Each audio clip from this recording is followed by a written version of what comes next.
لہذا امام مہدی کے بارے میں شیعہ کا یہ عقیدہ ہے کہ وہ 11ویں امام کے بیٹے ہیں، ان کو غائب ہوئے 1200 سال ہو چکے ہیں، ٹھیک ہے، وہ غار میں ہیں یا کسی انڈر گراؤنڈ جگہ کے اوپر ہیں یا پہاڑ کی چوٹی پہ ہیں، یہ ثانوی چیز ہے، یہ بھی چیزیں ایگزسٹ کرتی ہیں، اور یہ اپنی عوام کو آپ ایجوکیٹ کریں نا، یہ وہ مستعمل عقیدہ ہے جو عوام الناس کے اندر شیعہ کے اندر پایا جاتا ہے، اہل سنت کی کتابوں میں بھی لکھا ہوا ہوتا ہے۔ تو یہ کوئی جھگڑا نہیں ہے کہ غار میں ہے یا باہر ہے، یہ بات ہی نہیں ہے، بات یہ کہ امام غائب کو مانتے ہیں، اور میں نے اس کے بارے میں بات کی تھی کہ اگر امام ہے تو ہم تو ان کی بیعت کرنا چاہتے ہیں، ہمیں ان کا واٹس ایپ نمبر یا فون نمبر مل جائے تو اس پہ کالی گستاخی ہو گئی ہے۔ اچھا تو مجھے بتا رہے ایک بندہ جس کو آپ کلیم کر رہے ہیں وہ زندہ ہے، دنیا میں موجود ہے، اس کا فون نمبر پہنچنا اس کو کون سی گالی ہو گئی ہے، وہ کون سی گستاخی ہو گئی ہے؟ آپ کی عقل نہیں کام کرتی؟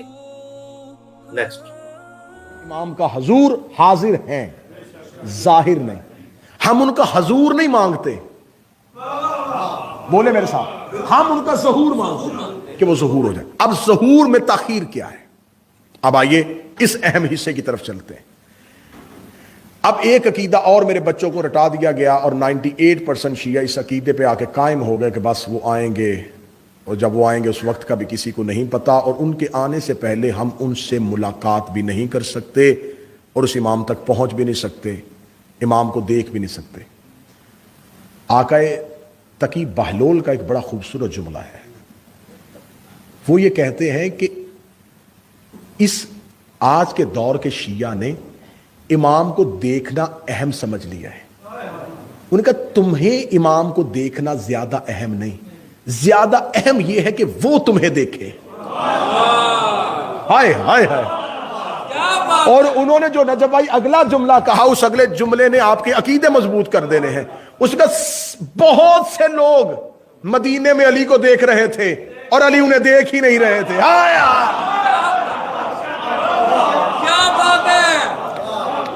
وہ علی کو دیکھ رہے تھے، علی انہیں دیکھنا پسند ہی نہیں کرتے تھے۔ تو کیا وہ جو اتنے لوگ مولا علی کو گزرتے ہوئے دیکھ رہے تھے، کیا ان کا دیکھنا ان کے لیے کوئی بہت بڑا نام ہو گیا؟ وہ دیکھ رہے تھے اور علی انہیں دیکھنا پسند ہی نہیں کرتے تھے۔ زیادہ اہم یہ نہیں ہے کہ تم امام کو دیکھو، زیادہ اہم یہ ہے کہ وہ تمہیں دیکھیں۔ زیادہ اہم یہ نہیں ہے کہ تم ان سے ملو، زیادہ اہم یہ ہے وہ تم سے ملے۔ اب یہ ملاقات کیسے ممکن ہے؟ امام سے رسول نے حدیث کہی، رسول نے فرمایا اگر کوئی اپنے دور کے امام کی معرفت کے بغیر مر گیا، جہالت کی نہیں جہلیت کی، کیونکہ جہالت نقص نہیں ہے، ہم میں سے ہر کوئی جاہل ہے۔ مجھے تقریر کرنی آتی ہے، مجھے میڈیکل کا نہیں پتا، آپ میں سے ہر کوئی اپنے اپنے فن کا عالم ہے اور دوسرے فن کا جاہل ہے۔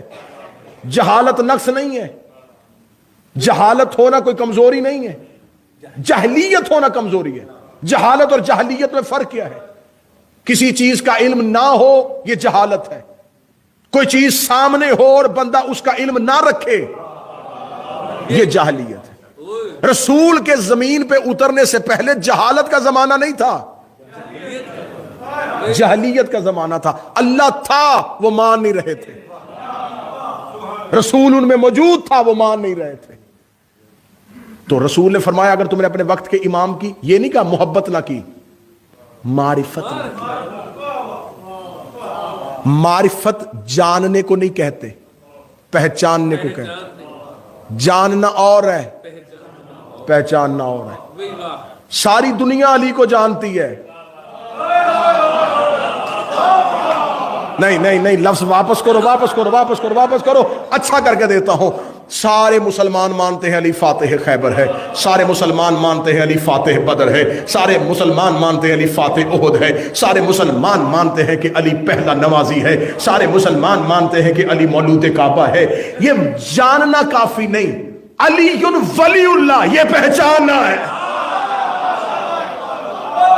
فاتح خیبر ہے یہ جاننا ہے، ولایت علی پہچاننا ہے، سیدہ خاتون جنت ہے یہ جاننا ہے، فتح بی بی کا حق ہے یہ پہچاننا ہے۔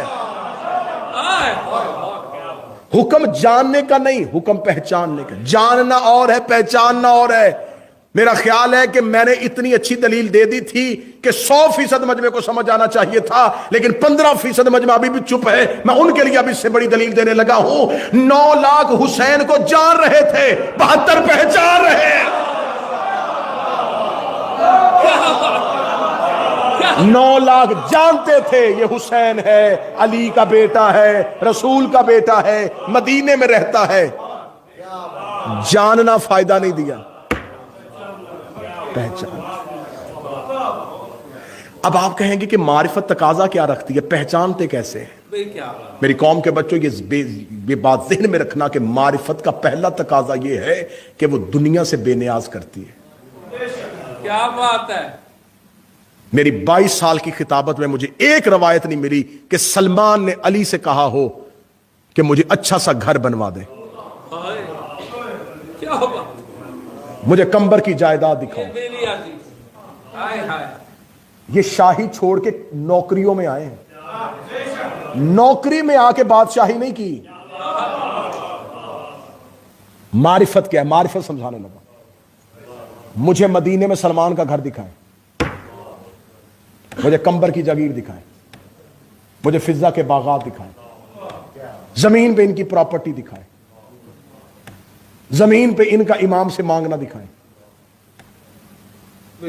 حضرت ابو ذر کا نام جندب بن جنادہ تھا۔ ابو ذر لقب دیا تھا رسول نے، ابو ذر، ذر کہتے ہیں دولت کو، دولت کا مالک۔ نبی نے کہا تھا ابو ذر، اور اپنا گھر نہیں تھا، اپنا گھر نہیں تھا۔ اور حضرت ابو ذر ایک دن مدینے کے باہر بیٹھے ہوئے اور ہاتھ میں ایک چھڑی پکڑی ہوئی ہے، اس کے ساتھ بیٹھے ہوئے 4 لوگ قریب سے گزرے، ان میں سے ایک نے رکے یوں حضرت ابو ذر کو دیکھا، کہنے لگا اسے مدینے کے لوگ ابو ذر کہتے ہیں اور اس کا گھر ہی کوئی نہیں ہے، کیا فائدہ ملا تجھے علی کو ماننے سے؟ وہ دیکھ، اس نے اس کو مانا، اس نے اتنا وظیفہ دیا، اس نے اسے مانا، اس نے اس کو اس شہر کا حاکم بنا دیا، اس بندے نے اس کو مانا، اس نے اسے اتنی جاگیر دے دی، تو نے علی کو مانا، گھر بھی علی نے نہ دیا۔ اتنا کہنا تھا، ابو ذر نے فوراً اپنی چھڑی کو اٹھایا اور اٹھا کے کہا مستغنب ولایت امیر المومنین السماء و جند الارض۔ علی نے ابو ذر کو اتنا غنی کیا ہوا ہے، جب چاہو اس چھڑی سے آسمان زمین پہ اتار لو۔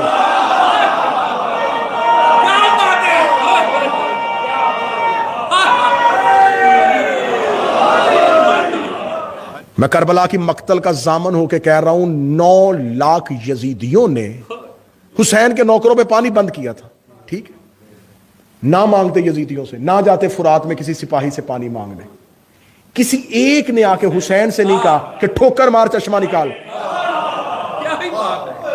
مولا بند انہوں نے کیا، تو نے تو نہیں کیا، وہ نہیں پلا رہے، تو پلا۔ اے فخر اسماعیل، وہ ایڑی رگڑ کے چشمہ نکال سکتا ہے، مار ٹھوکر چشمہ نکال، پلا نوکروں کو پانی۔ انہوں نے حسین سے بھی پانی نہیں مانگا۔ معرفت دیکھو، حسین دیکھ رہے تھے کہ 3 دن میں کوئی ایک آ کے مجھ سے پانی مانگے، ایک نے بھی نہیں مانگا۔ یزیدیوں سے مانگتے تو وہ توہین تھی امام کے نوکروں کی، امام سے بھی نہیں مانگا۔ 3 دن بھوکے بھی رہے، پیاسے بھی رہے۔ آخری امتحان امام نے شب عاشور لے لیا۔ مولا نے کہا ان کو بہت بڑا ٹائٹل صبح ملنا ہے، انہیں کہا جائے گا ناصر رسول، ناصر توحید، اللہ کی مددگار، اللہ کے مددگار، انہیں کہا جانا ہے علیہ السلام۔ ایک دفعہ ٹٹول کے دیکھ لو۔ حسین نے کہا جنت دوں؟ انہوں نے کہا نہیں، جو امام سے جنت بھی نہ مانگے، یہ ہے معرفت کا درجہ۔ یہاں محبت ہے، معرفت نہیں۔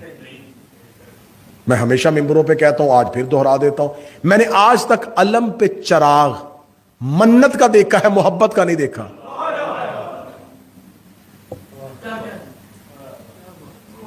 میں نے تعزیے پہ، ذوالجناح پہ سیبوں کے ہار منتوں کے دیکھے، میں نے تابوت پہ چڑھتی ہوئی چادریں خواہشات کی دیکھی. تو ہم نے تو مانگا ہے, ہم نے تو مانگنے کے لیے ماننا ہے امام کو, دینے کے لیے تو ماننا ہی نہیں. پہلے معرفت پہ آؤ. معرفت بے نیاز کرتی ہے, چیزوں سے بے نیاز کر دیتی ہے. امام کو لالچ میں نہیں ماننا جاتا. لالچ میں امام کو ماننا ہے تو صرف جاننا ہے, پہچاننا نہیں. وہ جانتے ہیں ہمیں کیا چاہیے, وہ جانتے ہیں ہماری طلب کیا ہے, وہ جانتے ہیں ہماری خواہش کیا ہے, وہ جانتے ہیں ہمیں کیا ہے. اپنی محبت سامنے رکھ کے یہ نہ کہو کہ یہ ہماری محبت پڑی ہے, یہ دے. یہ معرفت نہیں ہے. اب میں نے جو جملہ کہا تھا کہ 98% شیعوں کا یہ کہہ کے عقیدہ خراب کر دیا کہ تم امام سے مل ہی نہیں سکتے, ملاقات ہی نہیں ہے. میں اس پہ دلیل ایک آخری دینے لگا اور میں آج کی گفتگو تمام کرنے لگا ہوں. اللہ میرے بھائی نصر کے والد محترم کے درجات بلند فرمائے, اور اس مجلس کے طفیل آپ جتنے بیٹھے ہیں آپ تمام کے مرحومین کے درجات بلند. زندگی میں اگر امام سے ملاقات ممکن نہیں تو جو انسان جب مرتا ہے تو وہ امام کو دیکھتا کیسے ہے؟ یا تو پھر یہ عقیدہ کتابوں شیعوں کتابوں سے نکال دو کہ جو بھی مرے گا وہ علی کو دیکھے گا, مشرق میں ہو یا مغرب میں. تو جس نے زندگی میں علی کو نہیں دیکھا مرنے کے بعد کیوں دیکھا؟ انسان بھی وہی ہے, اعمال بھی وہی ہے, اب علی نظر کیوں آ رہا ہے؟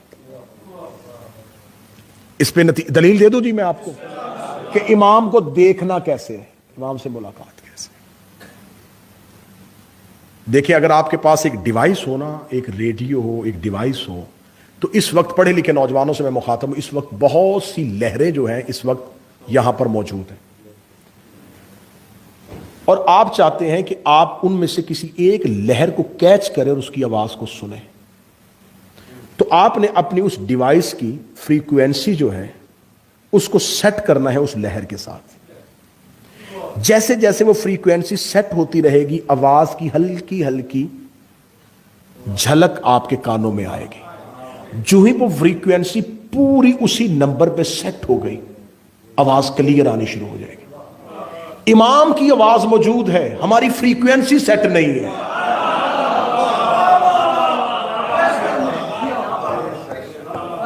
اس میں دلیل دوں گا, اور یہی دلیل آج کی مجلس کا موضوع کا پورا نتیجہ ہے. ایک بندہ بھی یہاں سے عرفان لے کے اٹھا, میرا جہاں تک سفر ہوگا میری سانس بھی تسبیح بن جائے گی. انسان دو چیزوں کا مرکب ہے, نفس روح. بدن ان دونوں کا گھر ہے. جسم وہ گھر ہے جس کے اندر نفس اور روح رہتے ہیں, اور دونوں میں بنتی نہیں ہے. آپ کے اندر سے آواز نکالنے لگا, میں اگلی بات کہوں گا, آپ کہیں گے یہ تو نہیں بول رہا, یہ ہمارا اندر بول رہا ہے, یہ تو ہمارے اندر کی تو بات کر رہا ہے. آپ نے صبح رات کو نیت کی یار صبح نماز کے لیے اٹھنا ہے, پورے ٹائم پہ آپ کی آنکھ خود بخود کھلی. کھلتی ہے کہ نہیں کھلتی؟ نیت کر لے تو کھلتی ہے کہ نہیں کھلتی؟ کھلی. اب جو ہی کھلی پہلی آواز اندر سے آئی, اٹھ ٹائم ہو گیا. دوسری آواز آئی, ابھی تھوڑا ٹائم ہے.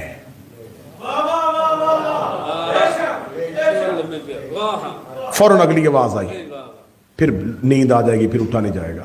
پھر دوسری آواز آئی, نہیں اب اٹھ گیا ہوں.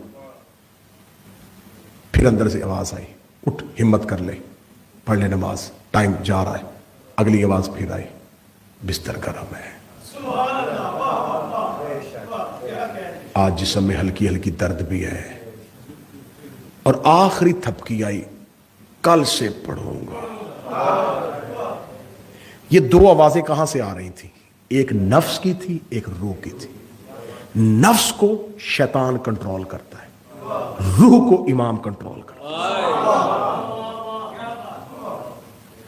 دو آوازیں آپ کے اندر تھیں, بار بار آپ نے اپنی فریکوینسی کو شیطان کی آواز پہ سیٹ کر دیا. جب وہ اس پہ سیٹ ہو گئی تو یہ آواز آنی بند ہو گئی. جب وہ امام کی آواز آنی بند ہو جاتی ہے تو پھر انسان کو گناہ کرتے بھی خوف نہیں آتا, کیونکہ روکنے والی آواز ہی نہیں, وہ شرمندہ کرنے والی آواز ہے ہی نہیں. آواز وہی ہے جو طاقت دے رہی ہے، کچھ نہیں ہوتا، جوان آدمی ہیں، ہو جاتی ہیں، خیر ہے، بڑی زندگی پڑی ہے معافیاں مانگنے کے لیے. یہ آواز اندر سے یہ نفس کی تھی.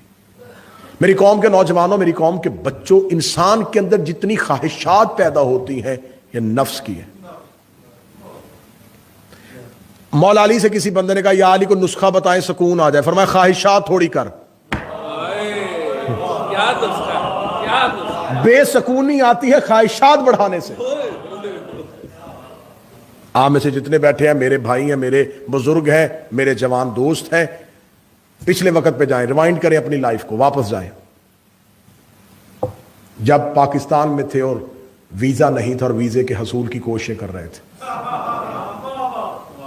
اس ٹائم خواہش تھی بس ویزا مل جائے، ایک دفعہ چلے جائے، بس چھوٹی سی خواہش ہے، گھر اپنا بن جائے، گھر والوں کی زندگی سیٹ ہو جائے، بس اتنی سی خواہش، بس اور کچھ چاہیے ہی نہیں. وہ جو پہلی خواہش تھی وہ چھوٹی سی خواہش بہت سی خواہشات میں بدلی. کیا ملٹی پلائی ہوتی ہے. چھوٹا گھر نہیں، اب بڑا ہونا چاہیے. بڑا لے لیا، 7 والا پلاٹ بک رہا ہے. گاڑی چھوٹی ہے، بڑی ہونی چاہیے. دکان ایک ہے، 2 ہونی چاہیے. کاروبار بڑھانا چاہیے. یہ خواہشات تھی نفس کی. کچھ خواہشات وہ تھی جو ہمارے ساتھ جڑے ہوئے لوگوں نے اپنے مطالبات کی صورت میں ہمارے اندر پیدا کی. میں بالکل یہ 2 + 2 = 4 میں کوئی کتاب، کوئی تبا مصر تو پڑھ کوئی نہیں رہا. یہ تو آپ کا اندر پڑھ رہا ہوں، میں اندر پڑھ رہا ہوں، ہر ایک کا اندر پڑھ رہا ہوں، اپنا اندر پڑھ رہا ہوں، ہر ایک کا اندر پڑھ رہا ہوں. بہت سے ایسے مطالبات ہوتے ہیں جو ہماری خواہشات بڑھا دیتے ہیں. مثلا میں آپ کی معاشرے کی بات کر رہا ہوں، آپ جس معاشرے پہ رہ رہے ہیں، آپ نے کہہ دینا چلے بس اب سکون ہو گیا، الحمدللہ گھر ہو گیا، جاب ہو گئی، بن گیا اپنا، بس ٹھیک ہے. پیچھے سے کال آ گئی، وہ چاچے کے بیٹے نے 2 ایکڑ خرید لی ہے. 4 نہ ہو تو رہتی نہیں ہے یا نہیں ہے. ان کے پاس وہ گاڑی ہے، ہمیں بار بار تانے ملتے ہیں تمہارا بیٹا بھی یو کے ہوتا ہے، تمہارے پاس گاڑی بھی اچھی کوئی نہیں ہے. اب خواہش، نفس خواہشیں پیدا کرتا رہا. روح کو بولنے کا موقع نفس نے دیا ہی نہیں. نفس نے اتنا تھکا دیا جسم کو. خوبصورت جملہ کہنے لگا ہوں، اردو ادب جاننے والوں کے لیے کہنے لگا ہوں، پوری تقریر بھولنا، اس جملے کو قول زری سمجھ کے یاد رکھنا. بدن وہ گھوڑا ہے جس پہ نفس خواہش کا تازیہ نہ مارتا ہے.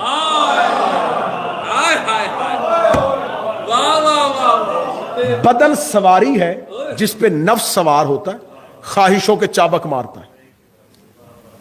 بدن تھکتا، خواہشیں پوری کرنے کے لیے یہ کر، یہ کر، یہ کر، یہ کر، یہ کر، یہ کر، اتنی خواہشوں میں مگن ہوا کہ وہ جس بدن نے خواہشوں کی تکمیل کے لیے کوشش کی، اب وہ لاغر ہو گیا، اب وہ کمزور ہو گیا. اب زیادہ کام نہیں ہوتا، اب 8 گھنٹے جاب نہیں ہو رہی، اب گاڑی نہیں چلا سکتا، اب آنکھوں کی نظر ٹھیک نہیں رہی، اب بدن بڑا خراب ہو گیا ہے، اب نیند نہیں آتی، اب بلڈ پریشر کنٹرول میں نہیں رہا، اب ہارٹ کا مسئلہ ہو گیا ہے. اب وہ نفس جس نے بدن جوانی کے عالم میں دوڑایا تھا، وہ بدن تھکتا تھکتا تھکتا نفس کے سامنے گر گیا. اب نفس اس سے کچھ نہیں کہہ رہا اور وہ بدن بستر پہ بیمار پڑا ہے. روح کی سنی نہیں، نفس نے ٹکنے نہیں دیا. اینڈ کیا ہوا؟ کل نفس ذائقۃ الموت. وہ جس نفس نے ساری زندگی دوڑایا تھا وہ بدبخت مر گیا. روح نہیں مری، نفس مر گیا. نفس مرتا گیا، خواہشیں خود بخود مر گئی. اب وہ مرا ہوا یہ نہیں کہہ رہا مجھے بہتر جگہ پہ غسل دینا. اب وہ ایک بے جان گوشت کا ٹکڑا ہے. امیر سے امیر بندہ بھی مر گیا تو میں نے آج تک کوئی ایسا واقعہ نہیں سنا کہ اسے گھر کے بیڈ روم میں اس کے اپنے بیڈ پہ غسل دیا گیا. وہ جس نے ساری زندگی کمایا تھا اس کے غسل کے لیے پھٹا مسجد سے آتا ہے، اور وہ مسجد میں اس نے دیا ہے جس نے باپ کے نام پہ خیرات کی ہے۔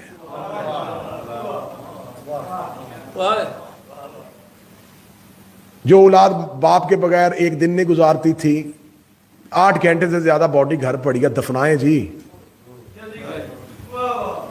جلدی کریں۔ 4 کنال جگہ گھر میں بنائی تھی، 5 کنال میں گھر بنایا تھا، قبر گھر کے سین میں نہیں ہے، قبر اس کے پہلو میں ملی ہے جو ریڑھی چلاتا تھا۔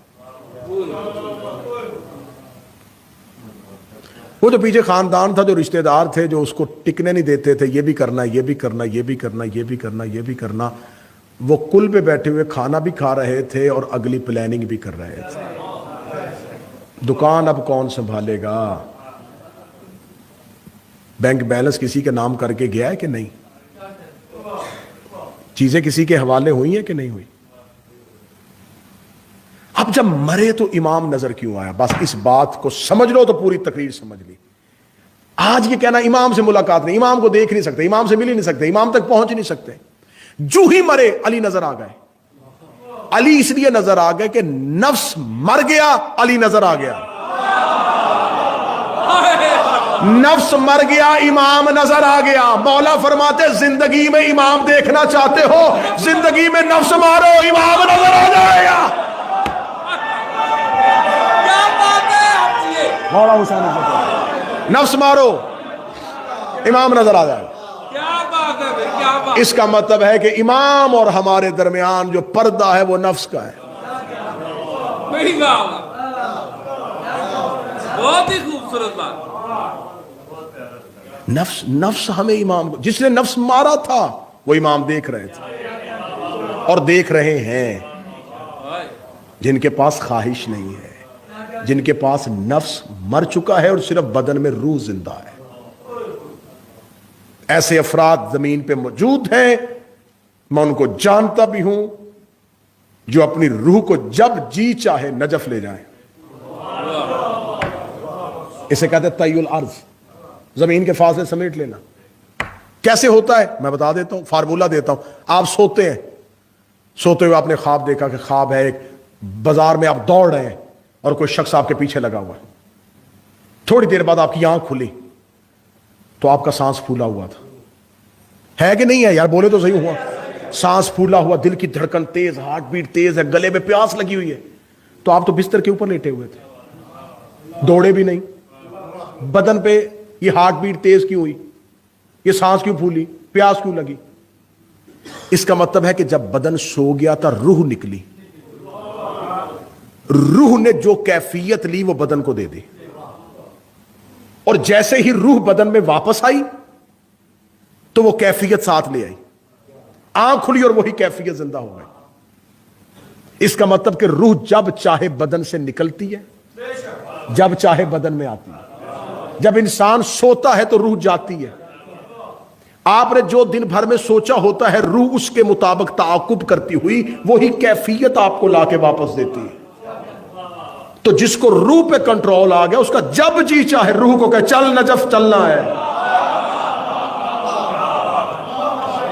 چل مجھے کربلا چلنا۔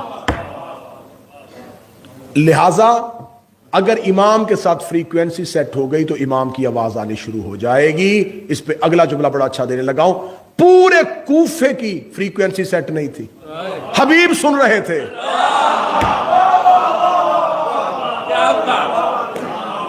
صحیح سن رہے تھے، عابس شاکری سن رہا تھا، نافع بن ہلال سن رہا تھا۔ اس کا مطلب یہ نہیں ہے کہ امام سے ملاقات ممکن نہیں، ملاقات ممکن ہے، لیکن ملاقات کا طریقہ ہونا چاہیے۔ اس کے لیے 2 چیزیں ہیں، ایک تو معرفت امام ضروری ہے اور ایک نفس کو مارنا۔ جب تک تسکین نفس رہے گا تب تک قرب امام حاصل نہیں ہوگا۔ دونوں چیزوں میں سے ایک راضی کرنی ہے، یا نفس راضی کرو یا امام راضی کرو۔ اور علی وہ امام ہے جس نے اپنا نفس ہی توحید کو بیچ دیا۔ وَمِنَ النَّاسِ مَن يَشْرِي نَفْسَهُ ابْتِغَاءَ مَرْضَاتِ اللَّهِ، اور انسانوں میں ایک ایسا بھی رہتا تھا جس نے اپنا نفس ہی توحید کو بیچ دیا۔